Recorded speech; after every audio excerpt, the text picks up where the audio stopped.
Estos días he estado leyendo las memorias de Diana Vreeland, la que fuera legendaria directora de Vogue y que revolucionó el Met, el Museo Metropolitano de Nueva York, con esas famosas galas en las que cada año todos acuden disfrazados de un modo extravagante. Sus memorias están llenas de anécdotas, de personajes y de buen gusto, y además transcurren por todos los rincones del mundo, ya que Diana Vreeland viajó una barbaridad y vivió en París, en Nueva York o en Londres. De hecho, uno de sus lemas vitales era: el ojo tiene que viajar. En una parte de sus memorias habla precisamente de cuando vivía en Londres y cuenta que tenía un piso con su marido en Londres, un piso con unas enormes ventanas que daba a Regent's Park, desde donde veía los árboles, las flores y el zoo del parque. Y cada noche, cuando se iban a acostar, invariablemente tarde, tras un día intenso de trabajo en la ciudad, era cuando daban de comer a los leones del zoo, y cuando comían, comenzaban a rugir. Y Diana Vreeland cuenta en las memorias: qué maravilloso era oír el rugido de un león en medio de la ciudad, en mitad de la noche, por encima de los coches y de la gente y de una ciudad como Londres. Pienso que Francisco Umbral era un poco como ese león del zoo que describe Diana Vreeland. Un león urbano, un león cuyo rugido en sus columnas, temido y fiero, se escuchaba con eco por las calles de Madrid y se iba propagando de ciudad en ciudad.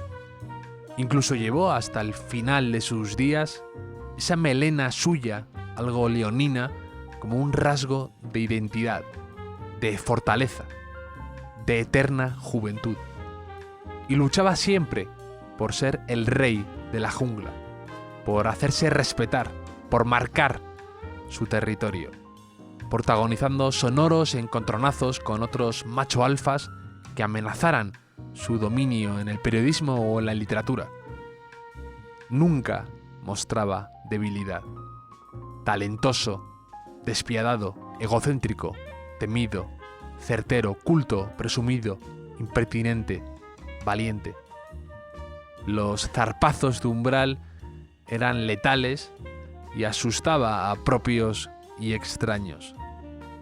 Pero luego, cada noche, el león volvía obedientemente a su jaula.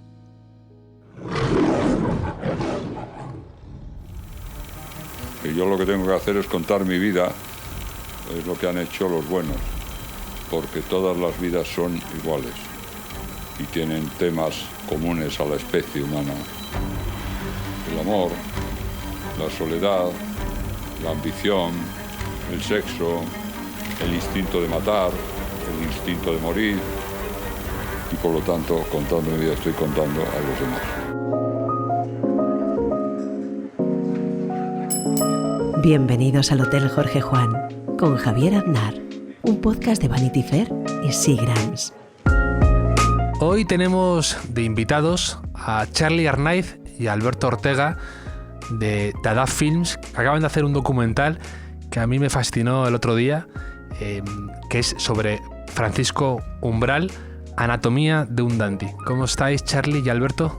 ¿Qué tal, Javier? ¿Qué tal? ¿Cómo estás? Encantados de estar aquí, en el hotel. Me hace mucha ilusión que hayáis podido venir y poder charlar de Umbral, que es todo un personaje. Y os quería empezar precisamente por ahí. ¿Por qué se os ocurrió hacer un documental sobre Umbral? ¿Cómo se fraguó la historia? Bueno, pues yo conocí a Umbral porque estudié filología hispánica y entonces durante la carrera leí Mortal y Rosa. Me acuerdo que fue un libro que me marcó muchísimo. Y luego sí que es verdad que yo creo que pillé a ese Umbral ya un poco de final de vida, ¿no? Final de trayecto, a partir del año 95, y lo leía en las columnas, etcétera.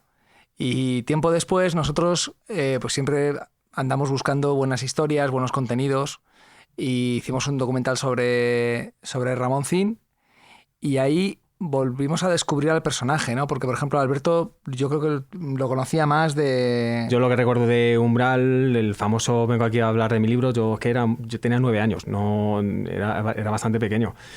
Pero bueno, al fin y al cabo, lo que nos gusta es contar buenas historias, ¿no? Y la historia de Francisco Umbral se cruzó en nuestras vidas y desarrollándola nos dimos cuenta que hemos acertado eligiendo al personaje. Ojo, personaje, no persona, personaje. Es que el documental habla mucho de eso, ¿no? De esa fachada que parecía llevar siempre Umbral, ¿no? Que se construyó un personaje, una forma de ir por la vida que es muy llamativo además verlo en el documental, como lo contáis. Y eso, claro, para contar en una historia en formato documental es fascinante, ¿no? Cómo se construye, por qué y sobre todo qué hay detrás, ¿no? Claro, la película se llama Anatomía de un Dandy precisamente por eso. Yo creo que el principal leitmotiv de la peli es descubrir quién había detrás de Umbral, ¿no? Cuando te das cuenta de que una persona con una exposición mediática tan enorme, ¿no? Porque Umbral estuvo en todos los sitios, en todos los saraos, no solo periódicos, sino en platos de televisión, participaba en tertulias, en radio, estaba en todos los medios. Y te das cuenta de que después de escribir tantos libros en los que hablaba sobre él, cuando muere existen cosas de las que nadie sabía nada, es decir, no se llamaba Francisco Umbral, no era su nombre real, nadie sabía quién era su padre, nadie sabía el año en el que había nacido ni dónde. Había una serie de datos que todavía eran desconocidos, pues nos dimos cuenta de que era muy potente, como comentaba Alberto hace un momento, ¿no? Era un personaje por descubrir totalmente. Que es tremendo, ¿no? Alguien tan presente y tan desconocido al mismo tiempo. ¿Y cómo lo consigues? Bueno, se consigue a base de no contar la verdad de tu vida nunca, ¿no? Eso también sí que tiene mérito. Y como te puedes imaginar, el ordenar una vida tan caótica, porque una de las cosas que se cuenta en la película es que a cada uno le contaba una verdad, ¿no? Que si su padre le asesinaron, que si fue un escritor, que si se fue al exilio, pues con eso todo, ¿no? Al final, la labor de síntesis y organización de todas esas historias, aparte de la cantidad de material, las horas y horas que tiene, por ejemplo, de archivo de televisión española, que antes las entrevistas de antes son los podcasts de ahora. Sí, totalmente. En el sentido hay un material de duración. Esas tertulias de Fernán Gómez, que son increíbles. El material que hay en televisión española hay de eso. Ahora, ¿qué cadena te aguanta una entrevista de tú a tú sin música durante 1 hora y media hablando de nada? O sea, ya está en el mundo del podcast, ¿no? Lo más parecido que yo encuentro.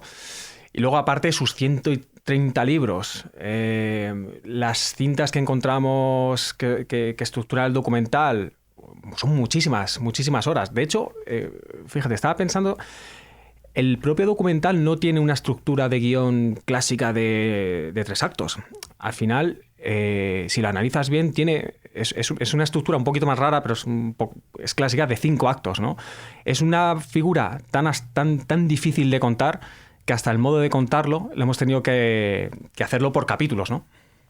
Además me hace mucha gracia que a veces, para tú mantener ese anonimato que quería o ese misterio alrededor de su figura, no tanto se escondía, sino que decía muchas cosas diferentes y tú no podías discernir qué era verdad y qué no, que es lo contrario, ¿no? A lo habitual. En vez de no decir nada, cuento cosas muy diferentes, que es lo que decíais. Y luego tiene esa faceta, a mí me parece muy llamativa, de ese tremendo ego y narcisismo que él llevaba y no lo escondía, eso sí que lo decía, y él en el documental lo dice, que él desde niño, él notaba que era un niño narcisista. Claro, pero yo creo que esa fue una de las claves principales para llegar donde llegó.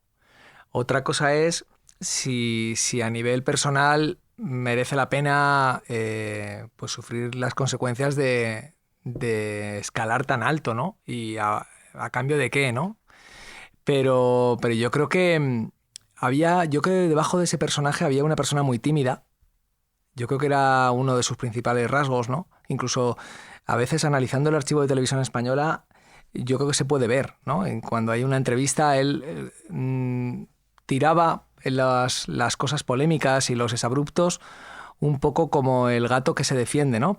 Panza arriba, ¿no? Yo creo que había un tío muy, muy tierno en algunas cosas y sobre todo había una persona muy dolida.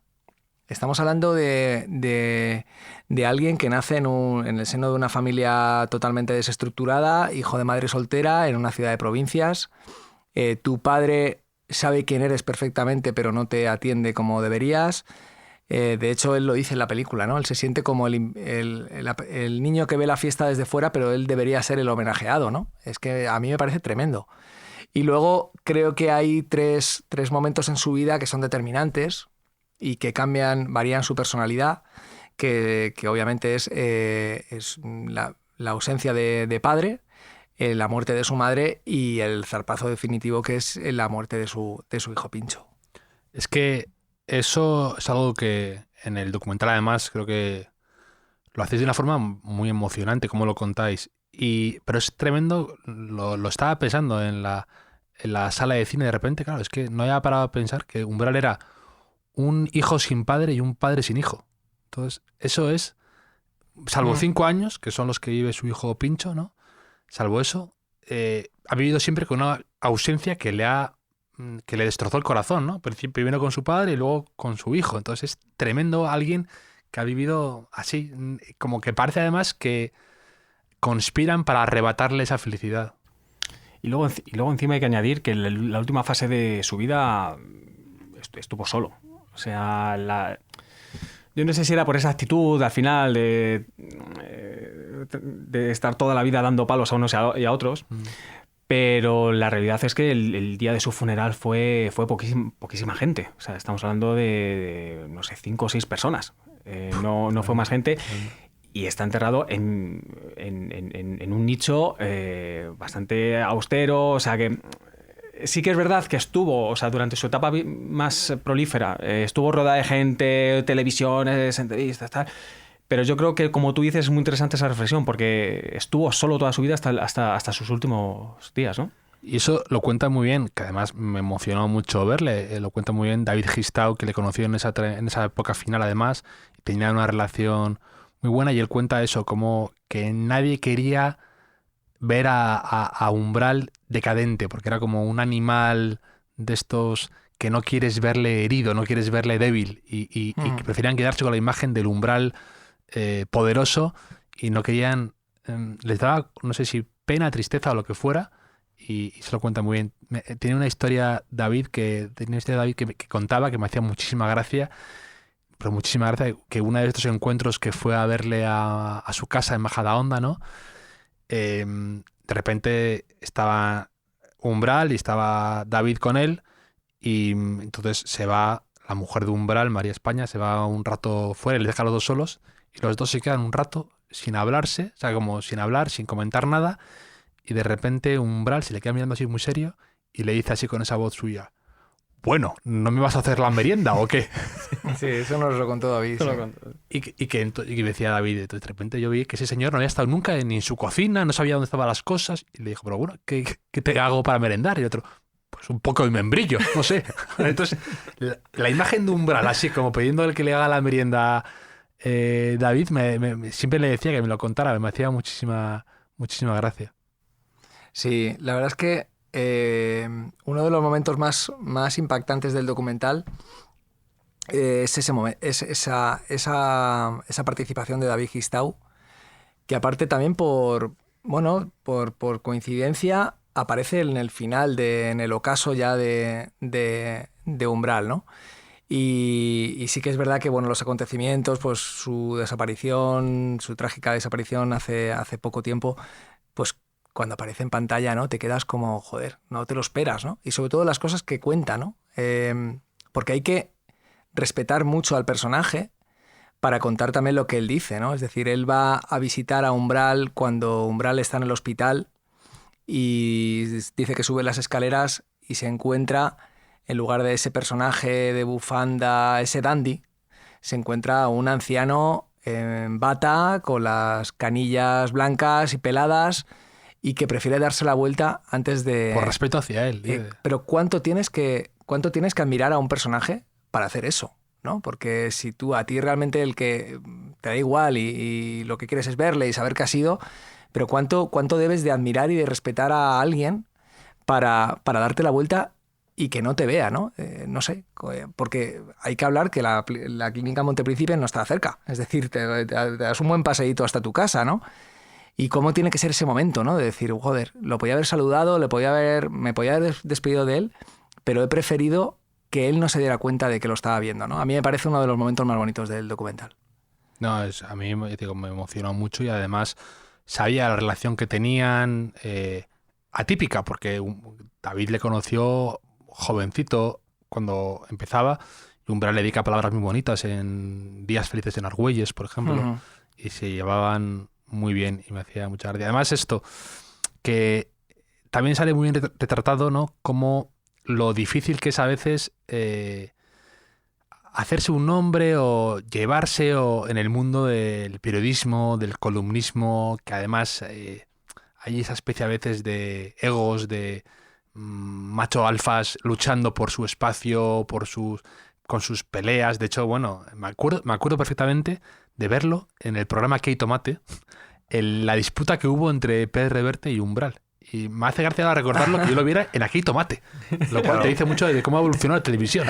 Porque ahora lo pensaba y digo, hablaban de eso en Aquí hay tomate, me hace gracia. Pero eso sale muy bien reflejado, ¿no? Esa especie de ahí cuando sale Raúl del Pozo hablando y ves que tienen esas rivalidades y esas la importancia que le da a Umbral a proyectar una imagen, a hacerse un nombre, a todo eso.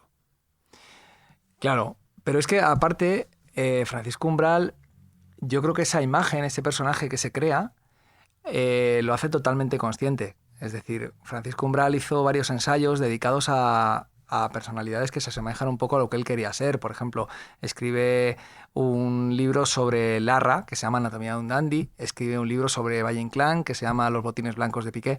Sobre Cela, un cadáver exquisito. Cela. O sea, él yo creo que supo articular, o sobre Ramón Gómez de la Serna, yo creo que él supo articular perfectamente lo que se tenía que hacer, cuál era esa hoja de ruta de la que hablamos siempre para llegar a ser un personaje, ¿no? Es decir, yo creo que no fue algo que fue surgiendo y mira, pues este tío se ha vuelto así, ¿no? Yo creo que fue algo totalmente pactado con él mismo y de hecho hasta la voz impostada, ¿no? Claro, para es que nosotros... Eso es tremendo porque, por ejemplo, hay un podcast, bueno, y también un documental hace poco que salió de una chica, que no me acuerdo el nombre ahora, que montó una startup que se llamaba Teranos y entonces ella era una especie como de estafa, ¿no? No levantó un montón de dinero, se hacía fotos con Hillary Clinton, no sé qué, y luego era todo un poco mentira. Y esta chica salía siempre con un jersey de cuello alto por Steve Jobs y ella decía que había cambiado la voz de un día para otro porque había leído que la gente con una voz grave ganaba muchísima más credibilidad automáticamente. Y me acordaba de eso viendo a Umbral, que esa voz impostada, el apellido Umbral, tiene como hasta ese toque de su prosa sonajero, del pozo literario. Y luego aparte eso, lo de la bufanda. Y luego, por ejemplo, tú lees Las ninfas, por ejemplo, o algo así, y ya ves ahí que aunque no sea sus memorias ni nada de eso, pero ya ves su obsesión por los periódicos de Madrid, por querer llegar, por hacerse un hueco, por hacer esa vida que él a la que quiere acceder de algún modo. Y entra ahí como un elefante en una cacharrería. Bueno, a mí me ha gustado mucho lo de cambiar la voz. Te voy a coger esto, ¿vale? No, pero fíjate, yo hubiera dudado que es un personaje si no fuera por la cinta que mostramos en la película del niño. Ya. Para que el oyente lo entienda, encontramos una cinta en su casa. Bueno, o sea, nosotros entramos en la casa de Umbral con una libertad absoluta. La viuda, María España, es una mujer muy valiente que hemos contado con ella para mostrarle la película, pero no ha cambiado ni una coma, a pesar de que es una película que también critica a Umbral. Entonces, abrimos cada cajón, cada foto sin revelar la hemos revelado. Hemos abierto cada recoveco de su casa, sus máquinas de escribir, alucinante. Y en un radiocassette lo abrimos y encontramos una cinta blanca que ponía el nombre de Pincho. Esa cinta ni la propia María España sabía que existía, o no se acordaba que existía, porque aparece hablando también en ellas. Cuando dimos al play encontramos una voz de un adulto hablando con un niño, pero de primeras no sabíamos que era Umbral. O sea, fíjate si le cambiaba la voz, que pensábamos que era otra persona, al tío, no sé, le íbamos a preguntar y tal, pero ya cuando le dimos un play más seguido, vimos que el niño le llamaba papi, y hay una frase que dice, me llamo Francisco Umbral como papi. Y digo, ostras, es Francisco Umbral. Entonces, cuando en ese momento ves que se quita la máscara, la voz impostada, y ves que... O sea, ahí ya te das cuenta, ¿no? Totalmente. De hecho, esa parte en el documental vuestro, yo pensaba que había sido doblada, que a lo mejor por algún motivo me pasaba eso, que no escuchaba la voz de Umbral que yo conozco, entonces se me hacía rarísimo. Y que, bueno, pues vaya tesoro encontrasteis. Eso fue súper emocionante, porque claro, ya no solo fue eso, hay una parte en la peli, estamos destripando la película aquí haciendo un spoiler total, pero hay una parte muy bonita que es cuando el niño enferma. España nos contó que, bueno, pues que Umbral, obviamente, como buen literato, pues era un tío que le gustaba mucho hablar con el niño y llevárselo a otros mundos contándole cuentos, ¿no? Entonces, pues mira, la suerte hizo que encontráramos esa cinta y que dentro de esa cinta hubiera incluso cuentos. Es decir, hay momentos donde encontramos a Francisco Umbral hablando con Pincho y contándole la historia de un viaje a una nube de tomate. Y hay incluso dibujos, encontramos incluso dibujos que hacía tanto Umbral como el niño en los papeles del hospital, en los prospectos de medicamentos. Y yo creo que hay un momento muy bonito de la película que es como una fábula, es como un cuento, donde te evades completamente de la tragedia que tiene que ser, porque yo me pongo en la piel de Umbral y perder a tu hijo con 5 o 6 años después de la infancia que él tuvo, yo creo que no te puede pasar una cosa peor. O sea, yo creo que no lo puedes, no sé, a mí no se me ocurre ninguna cosa peor que te pueda ocurrir, ¿no? En la vida.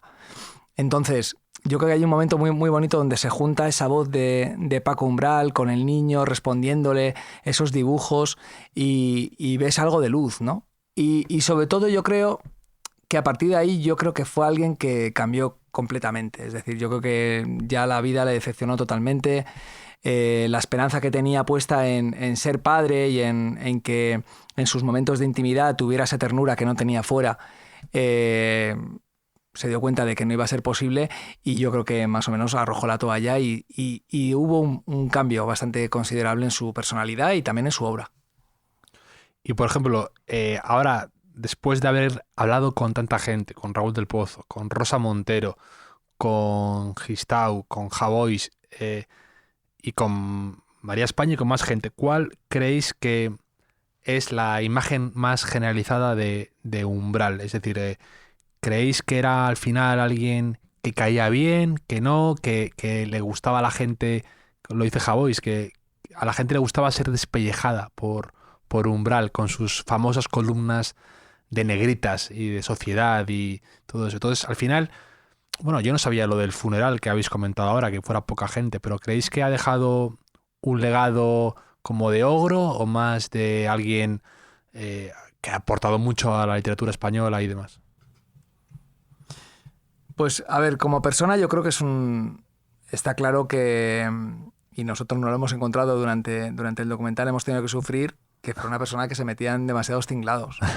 Porque, pues, no vamos a decir los nombres, pero llamabas a mucha gente y te decía, mira, yo es que lo siento, pero para ir a hablar de Umbral no voy a ir, ¿no? Y como literato yo creo que es alguien que era muy barroco, era una persona muy complicada, es decir, él hablaba de que no tenía género, es decir, las novelas de Umbral son muy complicadas, ¿no? Es decir, no se podrían traducir nunca, por ejemplo. Claro, efectivamente, es muy difícil la traducción, entonces a nivel internacional es un autor que ha sido demasiado localista porque es imposible traducir a Umbral. Tiene una prosa lírica muy, muy que o te gusta mucho o no te gusta nada, ¿no?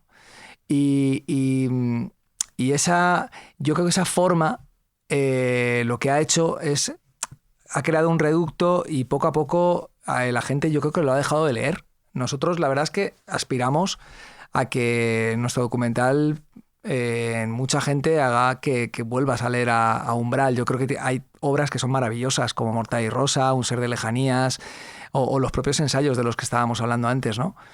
Pero aparte de que era un tío muy pegado también a la actualidad y todo lo que está muy pegado a la actualidad pasa de moda muy, muy pronto, yo creo que literariamente es alguien al que su propio estilo, que era el mismo, no ha envejecido bien.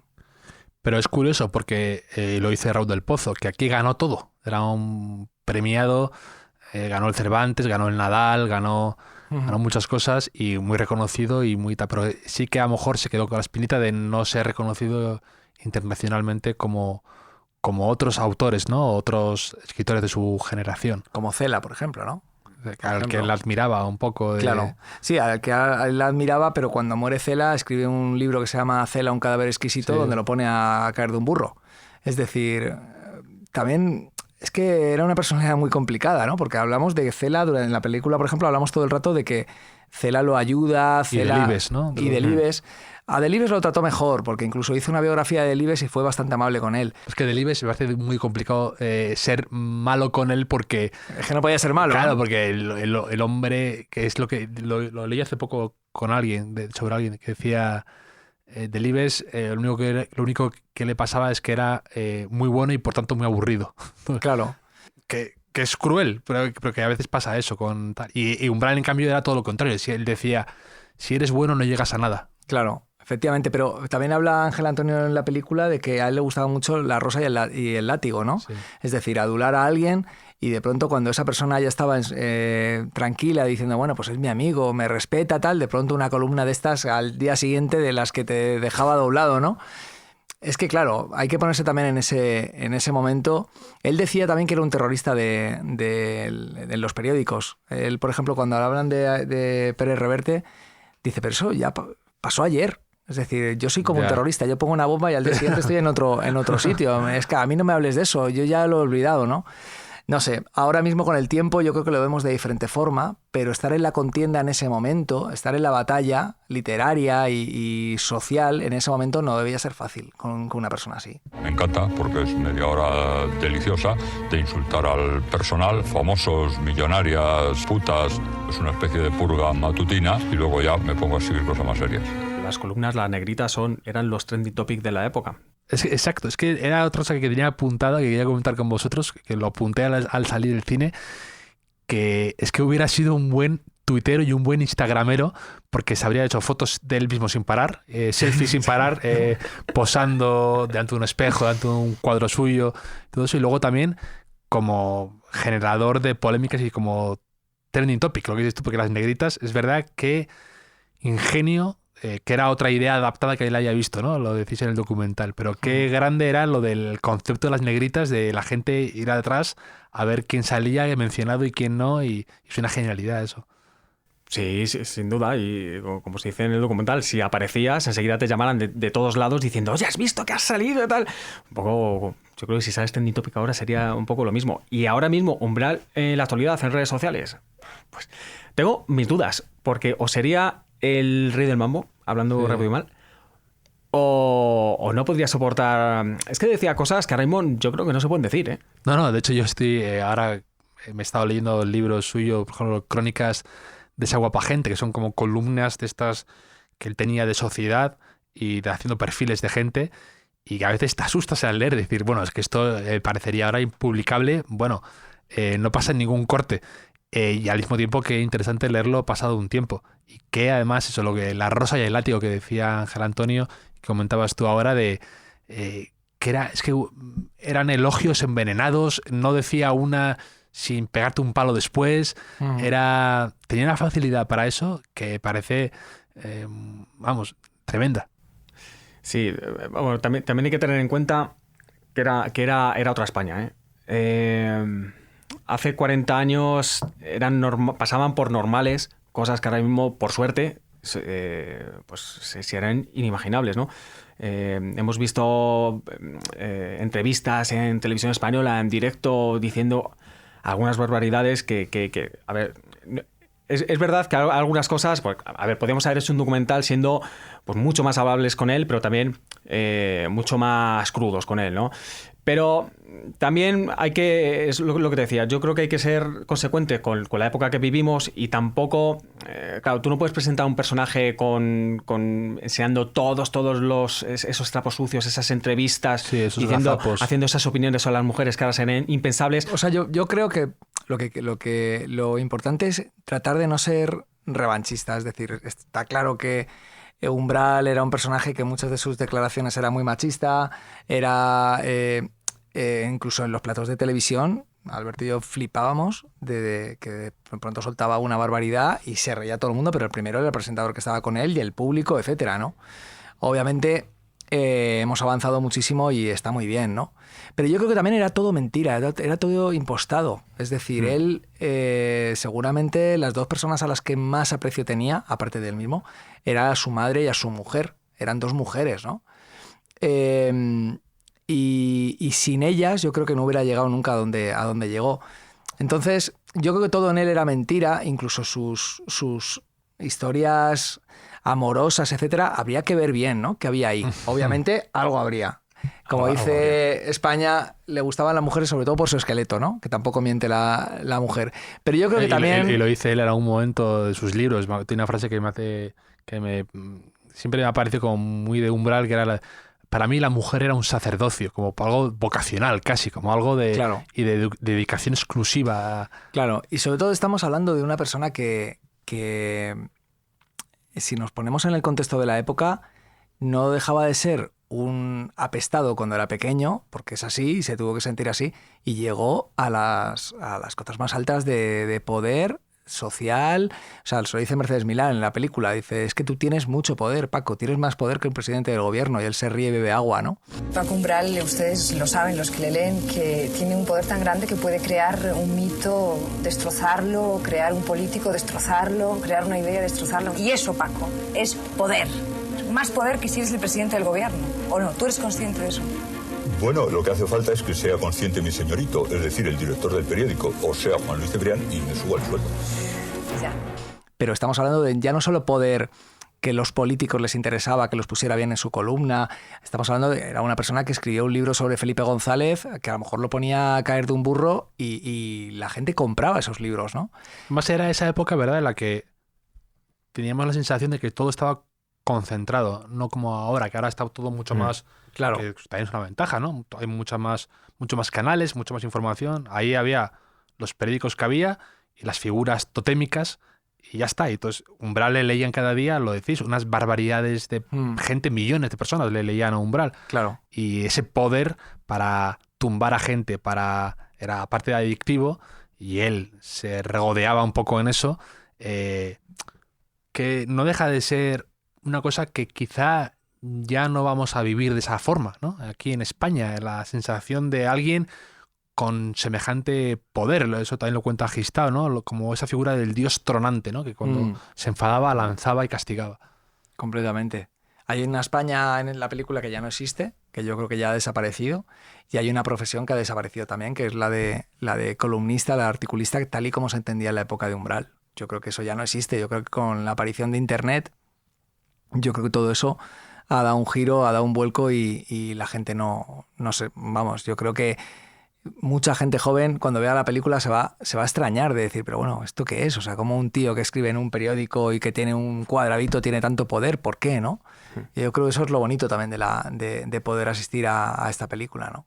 Y ahora que habéis mencionado a Mercedes Milá, es curioso que estos personajes, también le pongo al nivel de Fernando Ferran Gómez con su famoso exabrupto en televisión, hayan pasado al imaginario colectivo por ese momento de televisión, ¿no? He venido aquí a hablar de mi libro. Y es muy curioso porque sigue estando muy presente. Lo digo porque yo que hablo, que tengo que hacer presentaciones de libros, siempre hay alguien que hace la broma del he venido aquí a hablar de mi libro y sigue como el chascarrillo. Y es una pena que, y sale en el documental, lo decís, que hay gente que solo le recuerda por eso, ¿no? Y qué paradójico para alguien que haya escrito cientos de libros, que ha ganado premios, que tiene esa presencia tan tremenda y a veces concentrado en ese momento. Claro, de hecho, esta es la fama que tiene esa anécdota, que incluso valoramos si era demasiado obvio ponerla y valoramos omitirla, ¿no? Pero también es verdad que si no la pones te da la sensación de manipulación, porque dices, Claro, joder, claro, no me han contado esto, ¿qué más no me habrán contado? Y al final optamos por ponerla y lo que tú dices, que forma parte del vocabulario popular. Todo el mundo tiene... A lo mejor no saben ni quién lo dijo, pero todo el mundo lo dice. No, es que quedarse reducido a eso. Y además, eso es como un momento, ese punto en el que a él, de algún modo, se le juega en contra, ¿no? Su apuesta tan decidida por plató de televisión, por salir, por exponerse, por salir cantando con Hermida, por ese momento circense suyo.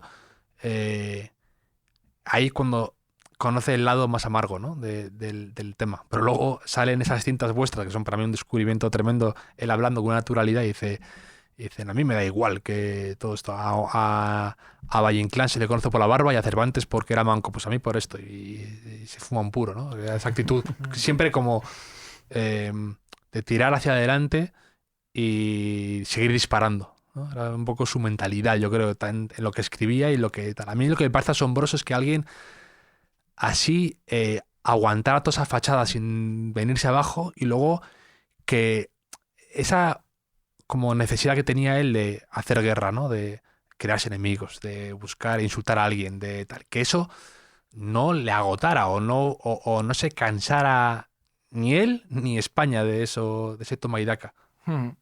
Sí, es verdad. Y yo creo que en el último capítulo de la película, en Un ser de lejanías, empatizas con ese personaje que se está lamiendo las heridas y empiezas a verle esa ternura, ¿no? Yo creo que ahí es donde realmente también ves al verdadero Francisco Umbral, es decir, es cuando el personaje ya en la vejez, de hecho también desprovisto también de algunos ornamentos que él llevaba normalmente, porque ya cuando es mayor ya se quita esas gafas, ya se cambia la bufanda, ya no va con esos abrigos, sino que ya... La bufanda esa que le llamaba Lola Flores, le llamaba siempre constipaillo. El constipaillo. Siempre con bufanda hasta en agosto. Claro, y empiezas a verle una ternura que obviamente sin tener nada que ver, pero es esa ternura que le ves a los dictadores cuando se hacen mayores. Que dices, ¿cómo este tío tan cabrón, cuando es mayor, un tío como Pinochet, parece que te dan ganas de acompañarle a cruzar el semáforo cuando lo tenían que atropellar, ¿sabes? Y con Umbral también tienes esa sensación de decir, joder, este tío que ha estado haciendo guerra, que ha estado criticando, que incluso cuando le dan el premio Cervantes, en lugar de alegrarse y tal, es un poco como, me la ando a mí, os jodéis los demás, ¿no? O sea, es como que nunca terminaba de alegrarse porque... empatizas con él. Dices, joder, yo creo que este tío cuando dice he salvado el alma, ¿no? Dices, bueno, pues en cierto modo es como alguien que está haciendo repaso de todo lo que ha sido su vida y en cierto modo también se está dando cuenta de si ha merecido la pena, ¿no? Y cuando habla del éxito está vacío. Es otra de las claves de la película. Dices, bueno, entonces si el éxito está vacío, ¿de qué te ha servido a ti llevarte tan mal con todo el mundo y haber llevado esa vida, ¿no? Yo creo que hay una serie de reflexiones y nos pasa, Alberto y a mí nos pasa que conforme vamos viendo más la película, y eso que la hemos hecho nosotros y que imagínate las veces que la hemos visto, vamos, ya no podemos verla más, cada vez sacamos una lección diferente, ¿no? ¿Dónde ha acabado Umbral? No hay ninguna estatua de Francisco Umbral en Madrid, lo que hablaba hace un momento Alberto, ha acabado en un nicho pobre, blanco, con 200.000 personas alrededor. No sé, yo creo que es una lección de vida y sobre todo es poner a la palestra si la elección de una persona por llegar a lo más alto ha merecido la pena o no.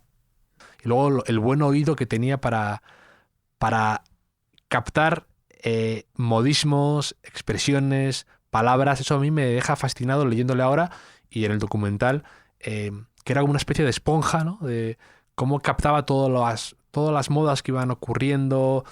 Bueno, es muy gracioso como sale hablando varias veces de que él de repente pues iba a Malasaña, luego alternaba con escritores de la época, luego volvía con lo más kinky de tal, y cómo él vampirizaba a toda esa gente, ¿no?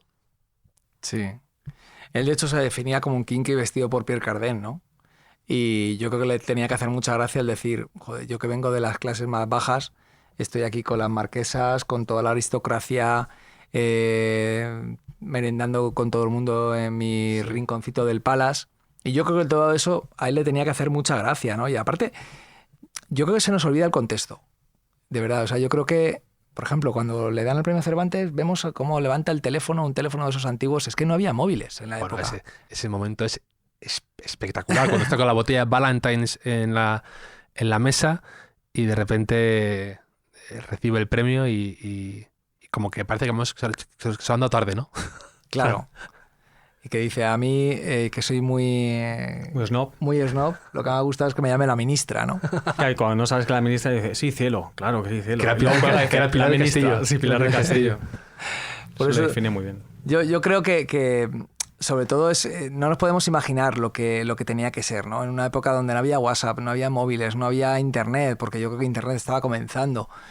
Es que era un personaje que vivía recluido en un chalet de Majadahonda y donde tenía que estar recibiendo continuamente llamadas, ¿no? Le quiero mandar a Umbral esto, quiero invitarlo a el cóctel de no sé qué.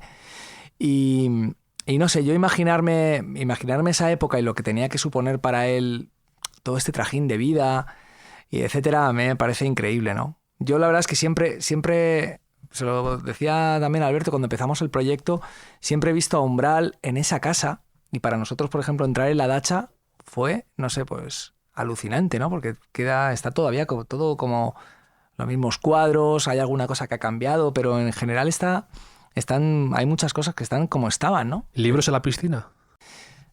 Pues esto fue gracioso, ¿no? Pero sí que es verdad que durante mi etapa de estudiante se hablaban muchas cosas de Umbral como, pues eso, como un maldito, ¿no? Y decían, joder, ¿tú sabes qué dice Paco Umbral? Que tira los libros que no le gustan, los tira a la piscina y tal. Y años más tarde, ahí estábamos Alberto y yo grabando y tirando libros a la piscina a Umbral, ¿no? O sea, para mí era como un poco de, ¿qué me lo iba a decir a mí? Bueno, pues eso es como todo lo de irse a mear a la tapia de la Real Academia, ¿no? El otro día no sé quién dijo, Ramoncín. Estuvimos con él, sí. Que dice que lo hizo con él. Bueno, yo qué sé hasta qué punto hay leyenda o no hay leyenda, ¿no? Luego decía Ramón, dice, bueno, no era la tapia, era un árbol que había cerca. Y digo, bueno.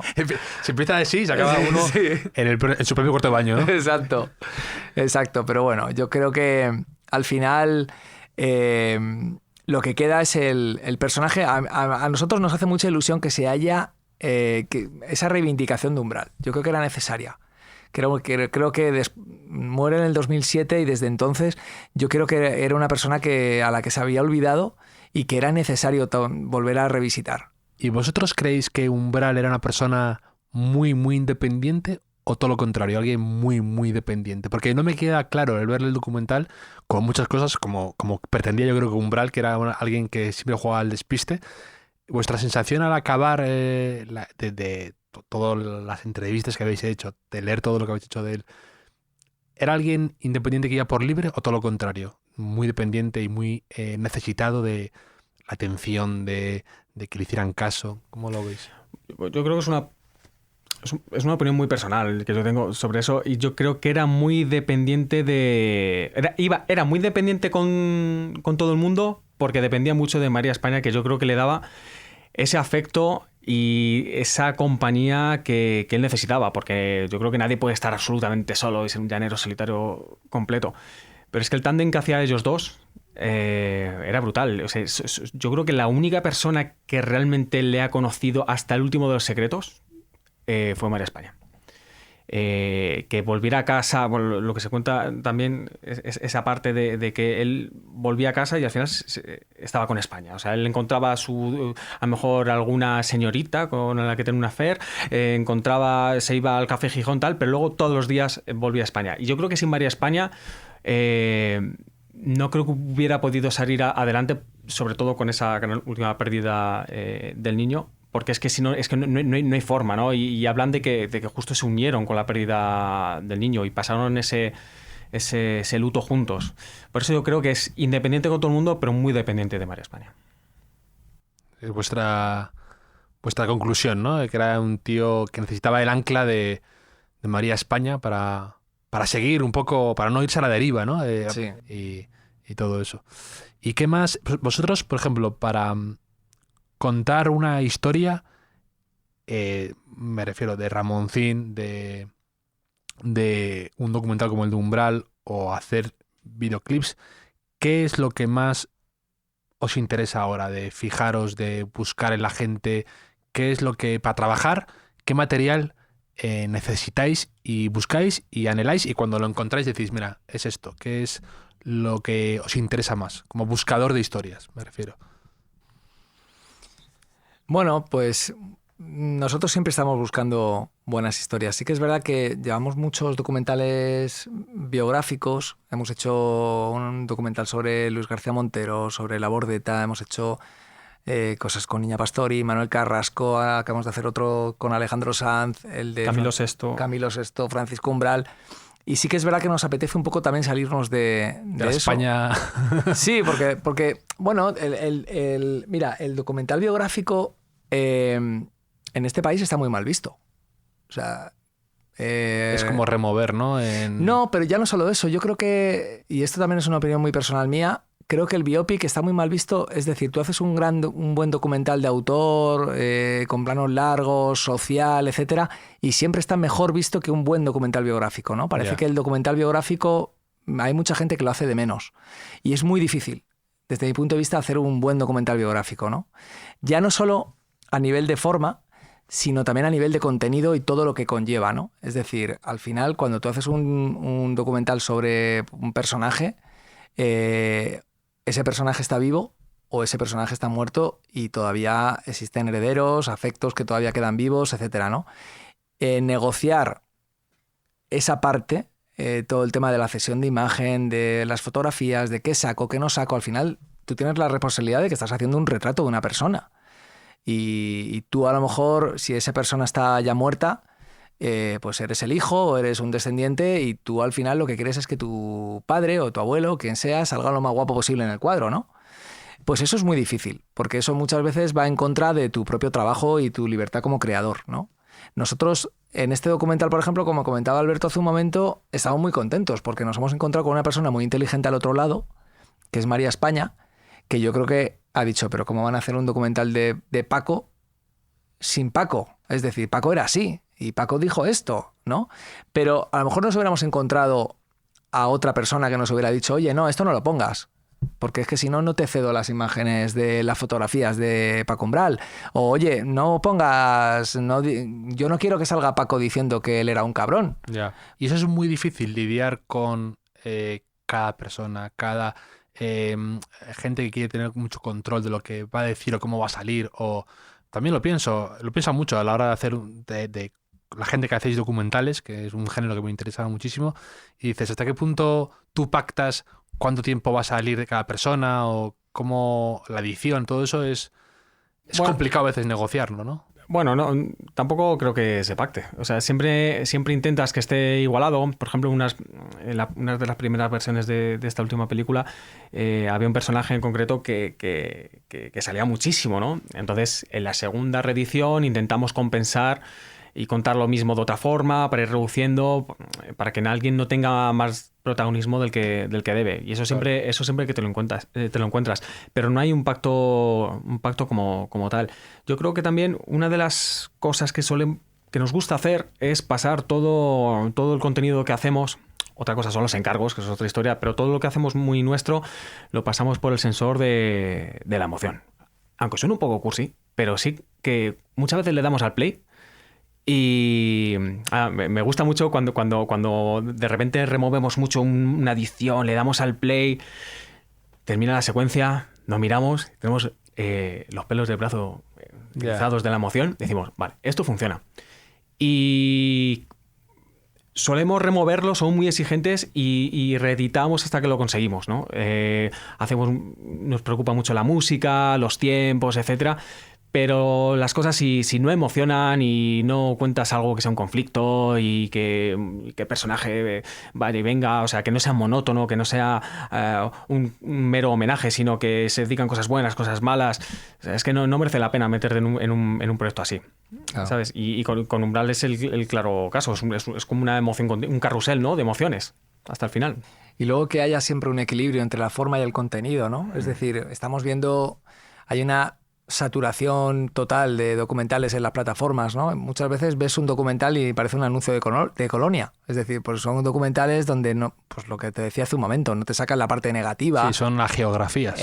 Sí, o es una operación de marketing pura y dura, donde se habla con el personaje, oye, mira, esto te va a venir muy bien, son 4 capítulos. Le pongo un poco de música clásica para darle un poco de épica al asunto. Ahora se ve mucho con los futbolistas. Si eres un futbolista vas a vender más camisetas y tal, vas a salir reflejado muy bien, pero poco más vamos a contar de ti, ¿no? Y entonces a nivel de forma son videoclips, son perfectos, pero a nivel de contenido son nulos, son vacuos, ¿no? A nosotros yo creo que en ese sentido nos gusta también mantener un poco que aunque formalmente sea muy bonito, pero que el contenido también te llame la atención, es decir, que salgas de una sala de cine o que después de verlo estés dándole vueltas, ¿no? A nosotros es algo que nos gusta. Hicimos hace unos años un documental sobre Luis García Montero que se llama Aunque tú no lo sepas, y a pesar de ser nuestro primer documental, nos hacía mucha gracia y nos hacía mucha ilusión que la gente que salía decía, joder, me habéis enseñado una visión de la poesía que no conocía. Es decir, he conocido a un poeta que ni siquiera conocía. Que es el de esa canción de Los Secretos, de Enrique Urquijo, que mucha gente no lo sabe, que lo escribió él. Claro.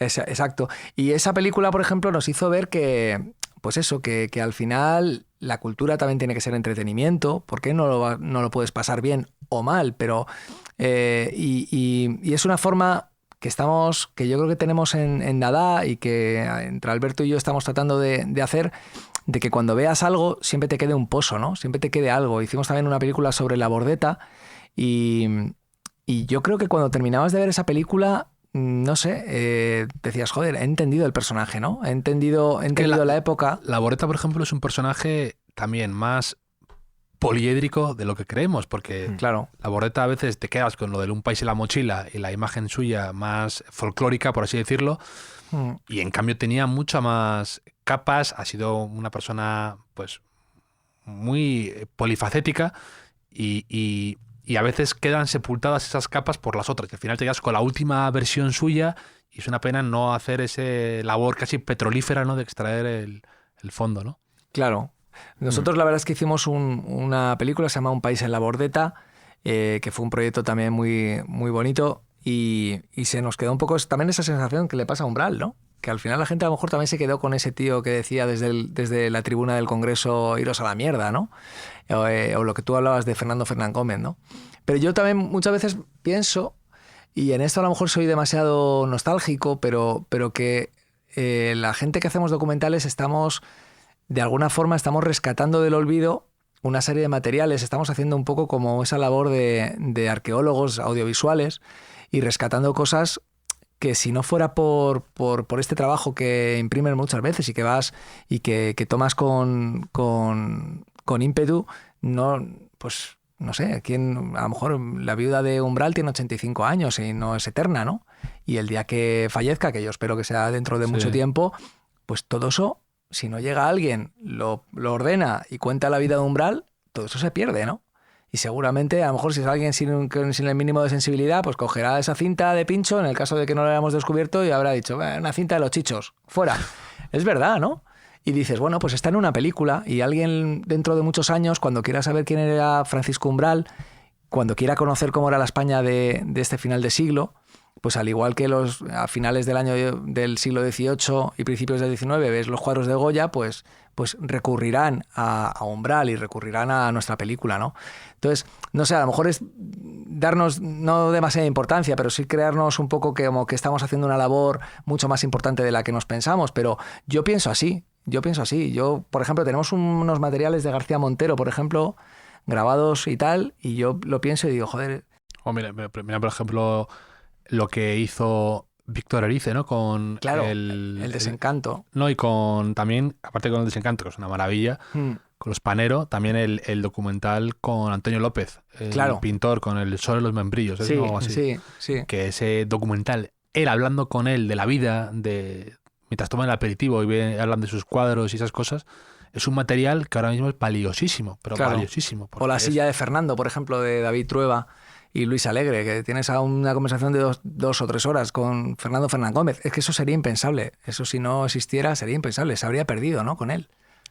Y por ejemplo, ahora ya sé que a lo mejor tenéis proyectos y no podéis contar todo y todo eso, pero esas personas que vosotros os gustaría a lo mejor algún día tener acceso para hacer un documental?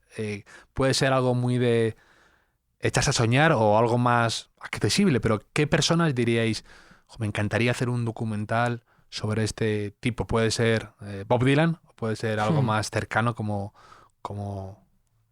Umbral, que era más... ¿Tienes alguna idea? Hombre, la frase "esta persona tiene un documental" es muy recurrente. La o sea, decís mucho. la decimos y no la dicen. Y no siempre tienen razón. No, es que por eso, porque hoy en día además todo el mundo cree que tiene un documental. Probablemente Claro. ellos mismos. Esto... Sí, a ver, es que tanta gente, pero sobre todo a mí personalmente, todo lo que tenga que ver con el mundo artístico y demás es muy recurrente, ¿no? Pues cualquier persona que haya tenido que ver con la historia de este país de los últimos 50 años, por ejemplo, porque ya antes es cada vez más difícil encontrar material audiovisual y sería algo un poquito más dificultoso, pues es súper interesante, ¿no? Lo que pasa es que muchas veces hemos intentado hacer un mogollón de documentales, Claro. pero nos hemos dado de bruces pues, con cuestiones que a priori no piensas, como por ejemplo los derechos de las canciones de ese personaje. Claro. Que o son imposibles de pagar con un presupuesto, o directamente nadie sabe quién tiene el porcentaje de no sé qué, porque antes las cosas en este país, hasta hace bien poco, se hacían muy mal. Y las cosas se firmaban en una hoja en blanco, Sí. encima de una caja, y al final lo pagas tú que quieres contar esa historia no sé cuántos años después, ¿no? Pero no sé, es que hay muchísima gente. A mí no tengo un personaje claro. A mí se me queda la espinita a lo mejor de alguien un poco internacional. Sí que hemos intentado sacar adelante algún proyecto así más internacional, que no diré porque estamos Sí, en ello, por prudencia. pero muchísima gente. ¿Quién no tiene, bien contado, quién no tiene un documental? También te digo, ¿eh? No, por supuesto. Claro. Y ya, pero encontrar el equilibrio entre, como decís, esa labor de arqueología, el redescubrir a alguien, porque lo de Umbral ha pasado ese tiempo ya en el que dices, mira, a lo mejor antes hubiera sido demasiado cercano y ahora ha pasado ese Claro. tiempo, esa figura un poco olvidada, y desempolvar material y contenido. Y luego también eso, no querer hacer el enésimo documental sobre no sé quién. Ahora, pues por ejemplo, se me ocurre Maradona, pues me da pereza ponerme con otro documental de Maradona. Totalmente. Porque siento que está todo contado, o me enfocas algo distinto o llegas ya tarde. Descúbreme a alguien, ¿no? Cuéntame algo. Y hay muchas veces de estos documentales de gente más anónima o tal, que son igualmente fascinantes. Se me ocurre el de Searching for Sugarman, por ejemplo. Por ¿no? ejemplo. Con sus cosas. Era un documental fantástico y súper interesante.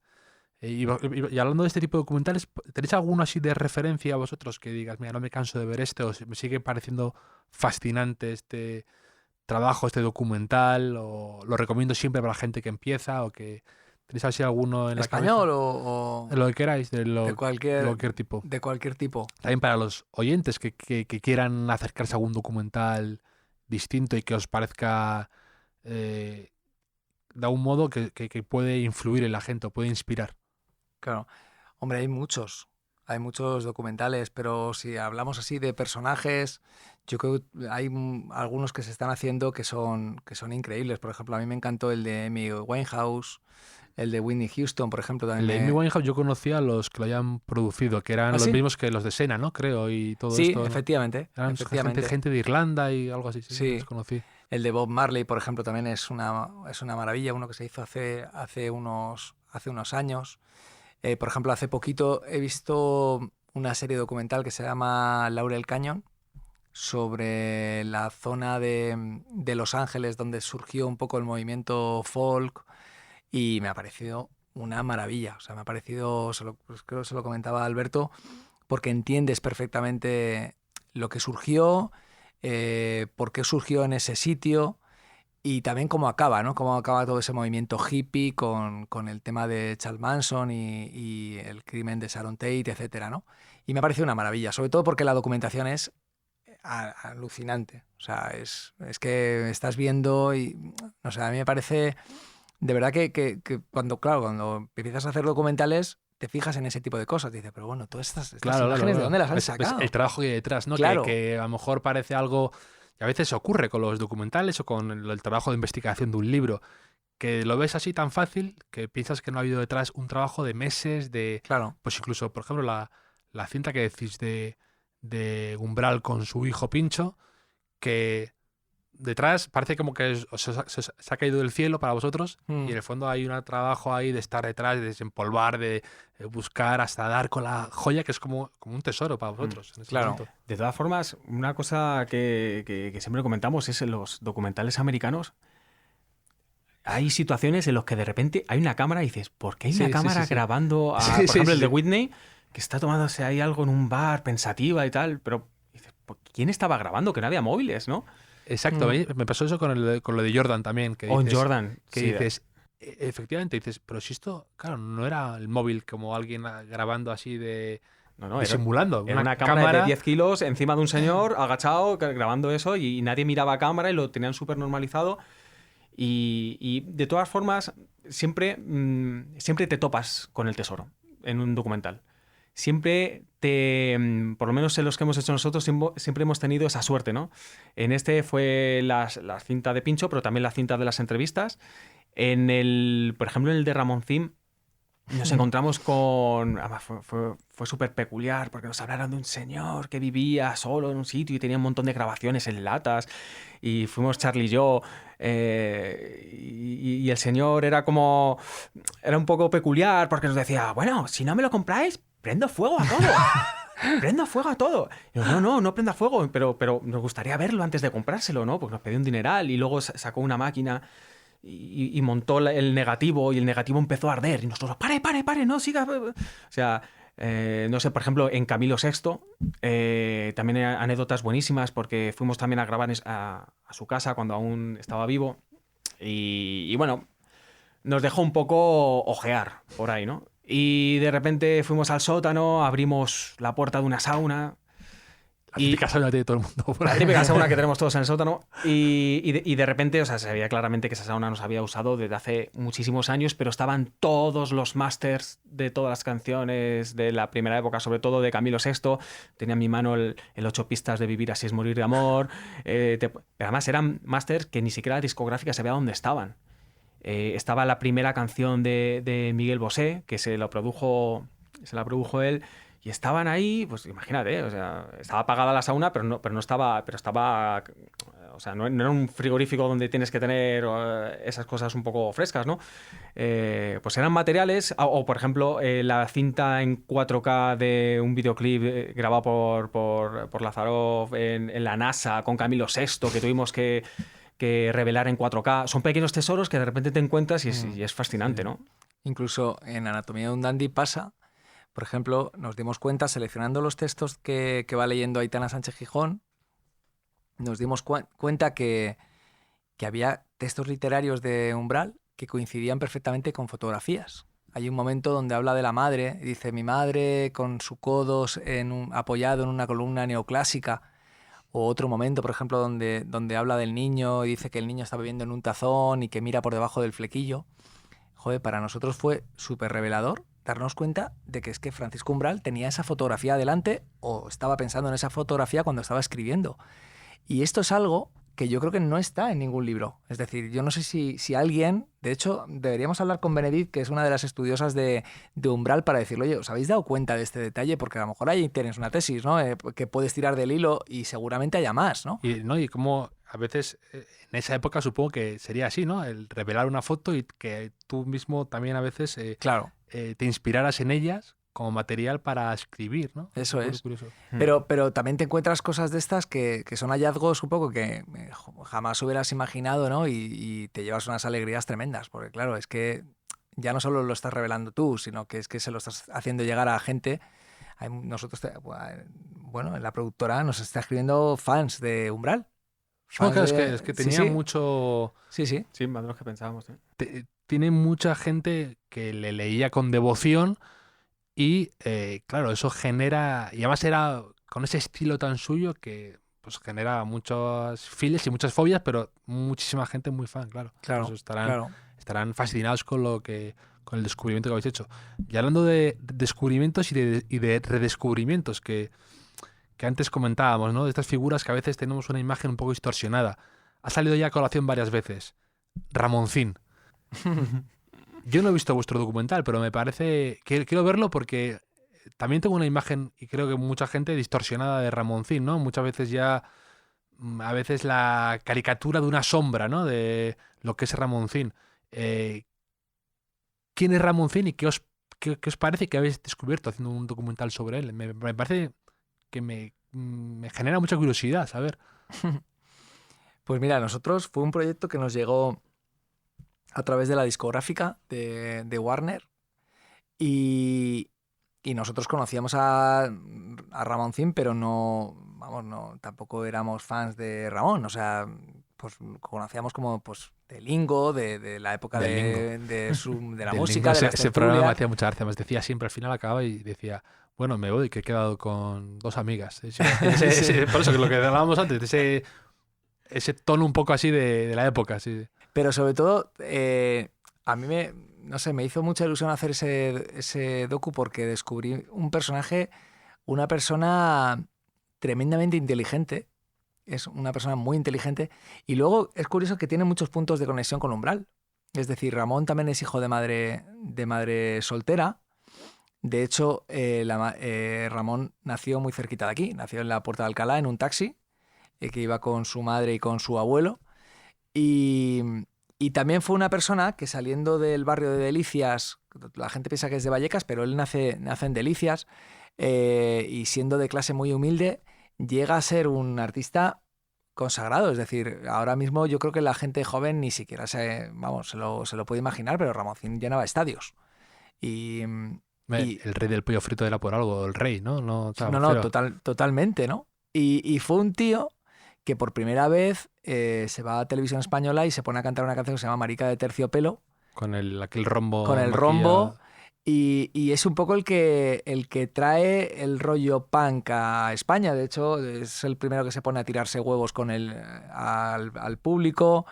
En cierto modo fue un revolucionario, ¿no? Y fue una persona que a nosotros, cuando estuvimos haciendo la película, Loquillo, por ejemplo, nos decía, yo es que cuando vi a Ramón con ese rombo cantando como cantaba, dije, yo también puedo hacerlo, ¿no? Fue un poco, yo creo, una persona que motivó una serie de artistas que vinieron posteriormente, ¿no? Loquillo, de hecho, justo cuando antes hablabais de personajes y de gente que tiene un documental, también Loquillo es otro personaje creado a sí mismo, extraño, mezcla de ambientes, de orígenes, y también es disfrazado continuamente, ¿no? De algún modo. Disfrazado, claro. Con su look habitual, fiel a su estilo.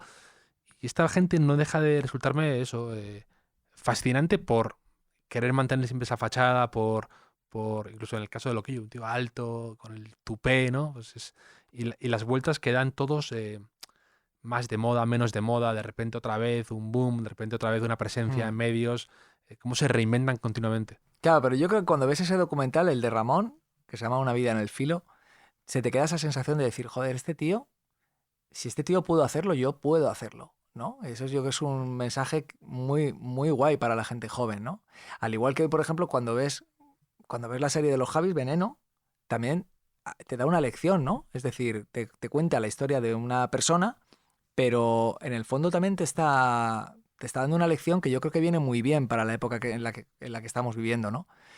Yo creo que hay que tender a eso. Al menos a nosotros es lo que nos gusta, ¿no? Hacer contenidos que te hagan pensar y que te ayuden de alguna forma también a que no sea tampoco puro entretenimiento, sino que te lleve a más sitios, ¿no? A más lugares, ¿no? Sí, pero sin olvidar el entretenimiento, que es algo claro. que siempre intentamos que sobre todo lo hemos testado con la película de Umbral, que ha ido gente joven, gente más mayor, gente de todas las edades, gente que le leía, gente que no. Y cada uno ha visto su película, cosa que me parece muy interesante. Cada uno le ha llamado más la atención y se ha llevado esos mensajes a su terreno. Pero como es una película que habla de cosas universales, le ha gustado a todo el mundo. A gente de 20 años incluso.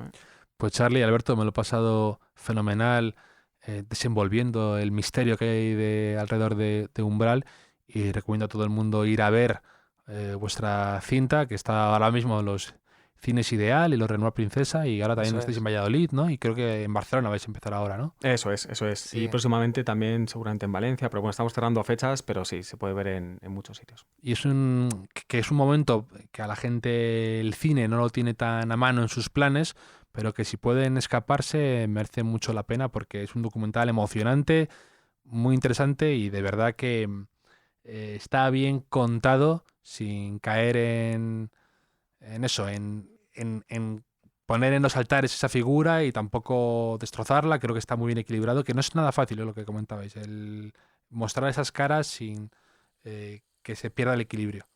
Así que enhorabuena. Pues, nada, ha sido un placer estar aquí en el hotel, compartir esta habitación. Este Seagrams tónica. Totalmente. Y nada, pues muchísimas gracias por este espacio y por hablar de la película, ¿no? La verdad es que ha sido un trabajo de 3 años muy intenso y cuando la estrenas pues agradeces que haya espacios como este donde puedas hablar de la película. Largo y tendido, sin prisas, ¿verdad? Que eso es importante. Así que muchas gracias por venir y que vaya todo fenomenal con el Dandy. ¿Vale? Muchas gracias. Gracias por todo. Gracias.